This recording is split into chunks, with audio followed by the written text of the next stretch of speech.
Ito tayo guys.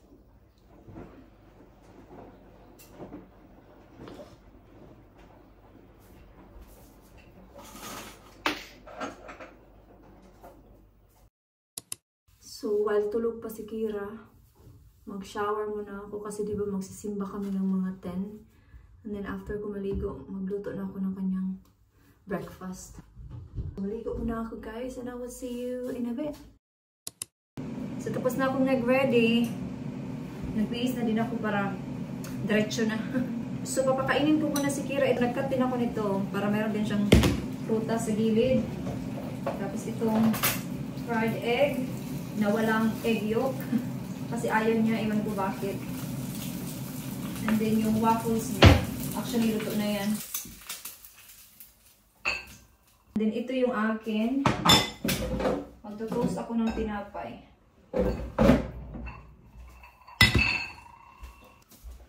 Para makapag-wash na si Kira.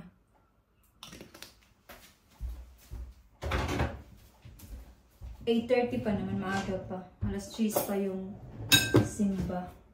Bigay muna natin ito sa kanya. Bap. And then, luto na tayo ng akin. Ito yung aking breakfast. I-cut natin, tapos i-toast.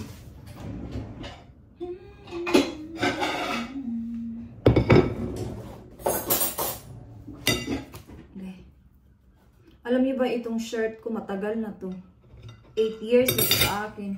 Pinili ko to sa H&M, sa Brighton. Nung nag-shopping kami ni Dave after 3 days kong nakatira dito sa UK. Hanggang ngayon, oh, maganda pa din siya.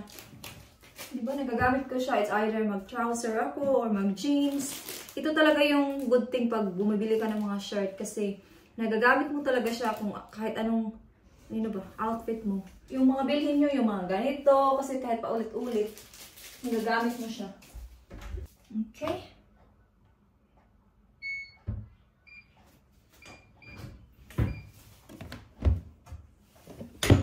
Maulan na naman. Kahapon, ang ganda ng panahon na, di ba? Nakapag-sando-sando pa ako ngayon. Wala na. Ulan na naman.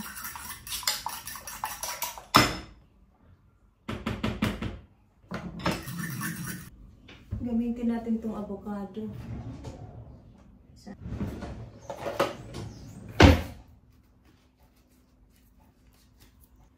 May sira na siya. Pero okay lang yan. Magagamit pa yan. Gamitin pa rin natin yan. Okay lang yan. Kailan ko ba ito binili? I think no weekend lang. Hindi pa naman siya. Minsan kasi nakakalimutan ko talaga yung mga ganito eh.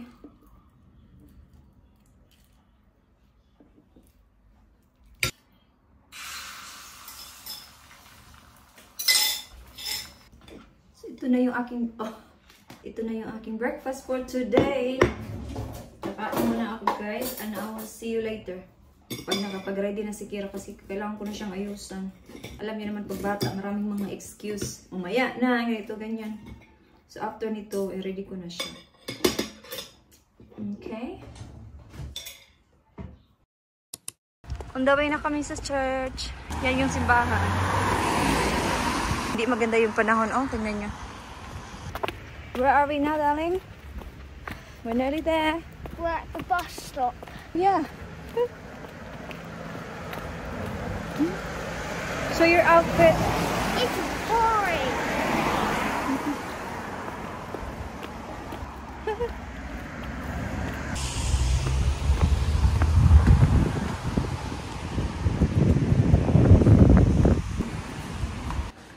Inaantay niya yung grandma niya.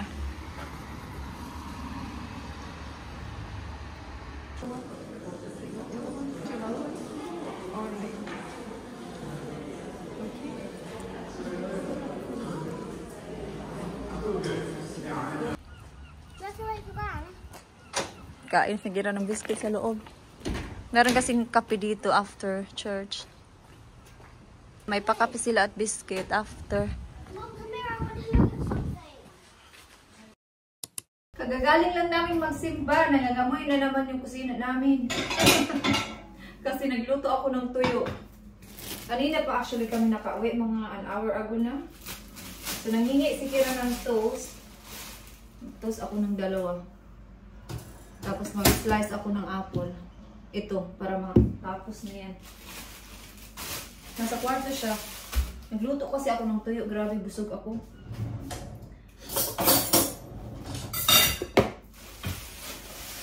And then mamayang mga 3:30, pupunta na naman kami sa town.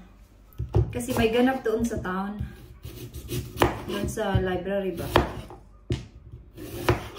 Pupunta kami. Di ba nasabi ko kagabi, 3:30 to 5. So, iwan ko kung sasama yung kaklase ni Kira na isa, yung kausap niya sa phone kagabi. Hindi ko alam. Pero sabi ko sa mama niya, pupunta kami. Hindi pa siya nag-reply, so iwan ko kung sasama siya. Baka busy siya. I mean, pwede ko namang dalhin yung kaklase ni Kira. Kasi mag-uupo lang naman ako doon, titingin sa kanila.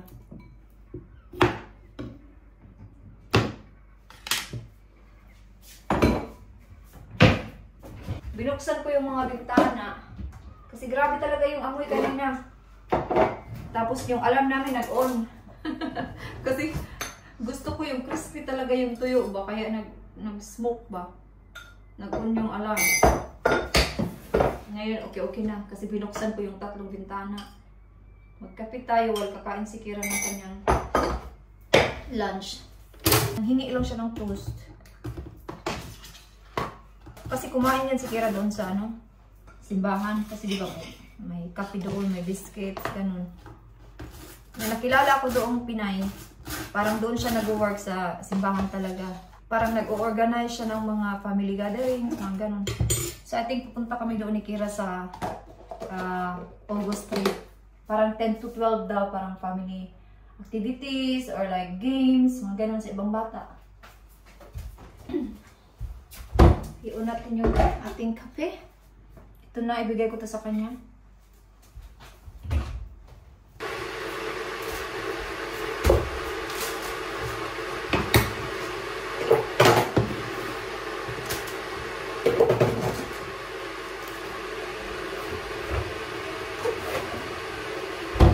Siguro yung dinner namin mamaya is si Dave at saka si Kira, gagawan ko ng magluto ko ng sausage, mashed potato, sliced in carrots, at saka gravy. Yun lang, iwan ko kung ano yung kakainin ko mamaya. Ayaw kong kumain ng sausage. Hindi kasi ako kumakain ng pork na. 3 years na ata hindi na ako kumakain. Hindi na din ako natitempt. Alam niyo yung pag umuwi kami ng Pinas, no, hindi na ako natitempt na kumain ng lechon. As in, hindi na talaga. Kasi nung umuwi kami, naglechon yung auntie ko, dinaanan ko lang yung lechon. Kasi once na hindi ka na kumakain ng baboy, yung napipil mo na is naawa ka na sa baboy. Kasi yun na yung napipil ko ngayon, lalo na pag mayroon ako nakikita sa Facebook na naglechon, gano'n. Parang hindi ko na kayang tingnan, parang ini-scroll up ko agad kasi ayaw ko nang makita yung lechon. Nakakaawa yung baboy. Yun lang naman. I-try yung huwag kumain ng baboy, mahirap siya. Especially tayo mga Pinoy na nasanay talaga tayo na baboy talaga yung ating pinaka main meat talaga, no? Pero once na nasanay ka na hindi talaga kumain, yun na talaga yung ma-feel mo. Nung umuwi kami, sabi ni Kira nung nakakita siya ng lechon for the first time, "Oh, Mommy, look at Peppa Pig!" Sabi niya si Peppa Pig daw yung lechon. Kasi hindi na ako kumakain. Nung umuwi nga ako nung March, yung mama ko nagluto ng baboy. Nakalimutan nila na hindi ako kumakain ng baboy. Yun, nagluto na lang ako ng dilata. Ginisa ko yung corned beef. Kasi hindi nga ako kumakain. Anyway, magkape muna ako guys. And I'll see you na lang mamaya.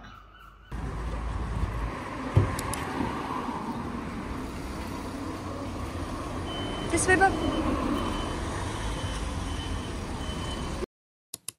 So, time to cook dinner na naman.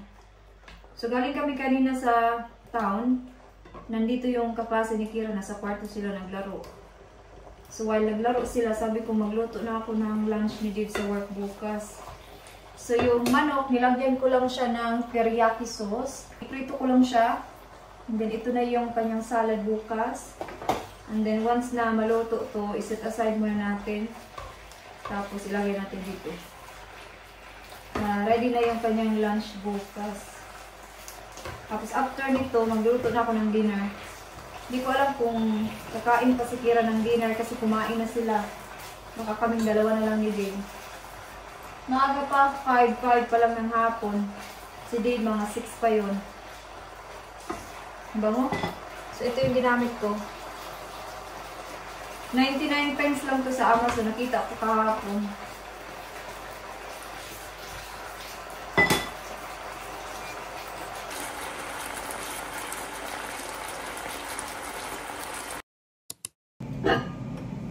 Okay? Umuwi na yung kaklase ni Kira.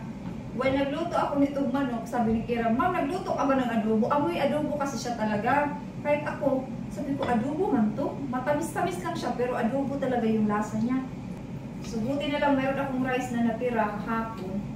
So, ito yung kakainin niya. Okay, ito lang. Naamoy talaga ni Kira na adobo daw. So, ilagay ko na yung chicken dito sa salad.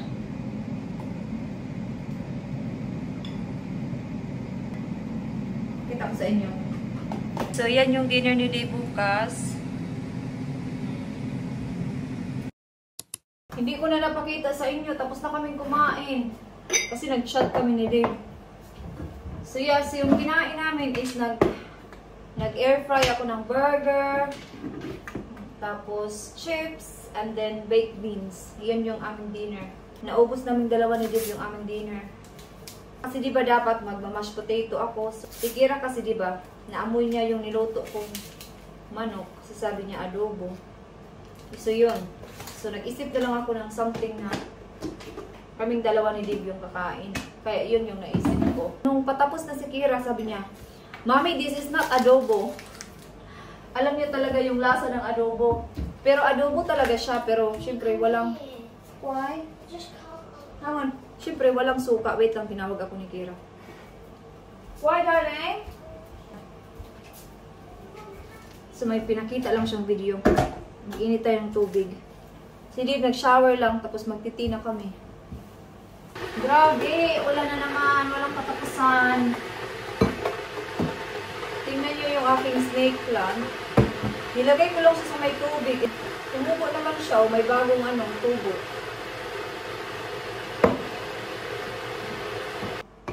Pagkatapos naming mag-tea, maliligo na yan si Kira. Kasi inaantok na. Nasa sopa na, parang inaantok na. Kaya kailangan na ni Kira maligo. Tapos mag-wash na din ako para makapag-skincare. Tapos mag-relax na. Mag-edit ng video. Okay? It's tea time na tayo, guys. Oop. It's skincare time! 8 na ng gabi, guys. Maaga pa. Oops, naglag. So, mag-skincare na tayo. Magtutuner lang ako dito sa CR. Doon ako sa kwarto mag-cream. May kwento ako sa inyo. Yung manager ko ba, napansin ko talaga pag wala ako sa work, lagi talaga yan siya nagre-remind sa group chat namin na mag-tidy up, ayusin yung ganito, ganyan. Napapansin ko talaga yan kasi last time din na nag-off ako, I think 2 months or last month lang ata yun. Ganyan din siya. Siguro iba talaga no pag nasa work ako. Kasi tidy person talaga ako, guys. Like, mahilig talaga ako mag-ayos-ayos, mag-organize. Kaya pag nasa work ako, kung ano yung nakikita niyo sa vlog, ganun din ako sa work. Kaya gustong-gusto niya ako. And one time nung nag-stock take kami ba, last month ba yun, nag-stock take kami ng 3 days. Tapos nandun din yung isa kong ka-work na nag-work during the day. Sabi niya sa ka-work ko, that's why I like Jenny because Jenny is so fast. Tapos sabi ko sa kanya, then I need to slow down next time. Tumingin lang siya sa akin siya. Tinignan niyo lang ako tapos natawa siya. And, minsan di ba no? Minsan di ko alam kung maganda ang magpaka working hard. Minsan maganda din siguro yung medyo patamad-tamad ka no? Pero iba kasi talaga no? Hindi kasi talaga tayo ganun. Kaya hindi ko talaga mapakita yung bad side ko sa work. Kasi ganun din talaga ako sa bahay. Minsan, pag pagod na pagod talaga ako, hindi ko pa rin pinapakita sa work. Napagod ako. Talagang nag-aayos pa rin ako. Kaya yun, napansin ko talaga, pag wala ako sa work, parang may mga message na ganun. Kaya sabi ko kay Dave, siguro napapansin talaga ng manager namin yung kaibahan. Pag wala ako or wala yung isa kong ka-work, iba talaga siguro mo kasi hindi siguro sila nagta-tidy up, ewan ko. So anyway, wala akong pasok bukas. Sabado at saka sa Linggo may pasok ako. Parang feeling ko talaga ang taas ng aking holiday. Yeah, imagine 2 weeks ako wala sa work guys actually. Yeah, it's long time. Yeah, so 2 weeks ako wala sa work. Hindi ako nag-holiday pero yun yung parang nilagay sa rotas ko pa. Kasi yun yung na-request ko. But from next week, may work ako ng Tuesday, Thursday, at saka Friday. Pero yung tatlo na yun is mga short hours lang. Kasi na-request ko din yun. Kasi nga walang pasok, di ba? So anyway guys, i-end ko na dito yung vlog. So thank you so much guys for watching this vlog today. And I hope to see you guys on my next one. Bye-bye!